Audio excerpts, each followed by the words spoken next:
সীমান্ত হত্যা ও ভারতীয় আগ্রাসন বন্ধ এবং দেশটির সঙ্গে করা সব চুক্তি বাতিল সহ নানা দাবিতে প্রতিবাদ মিছিল করেছেন অবসরপ্রাপ্ত পুলিশ অফিসার্স কল্যাণ সমিতির সদস্যরা। সকাল 11টার দিকে রাজারবাগ থেকে মিছিলটি বের করেন তারা। কাকরাইল সেগুন বাগিচা হয়ে প্রেস ক্লাবে গিয়ে শেষ হয়।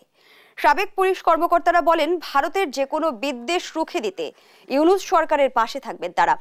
বাংলাদেশের ভেতরে ভারতের অস্থিতিশীল পরিবেশ সৃষ্টির প্রতিহতের চেষ্টা করা হবে।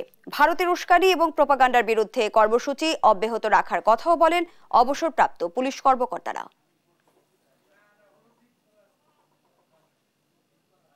ভারত আমাদের সাথে কিভাবে আগ্রাসনমূলক আচরণ করছে, যে বৈষম্যমূলক আচরণ করছে, বাংলাদেশকে তারা গ্রাস করার চেষ্টা করছে।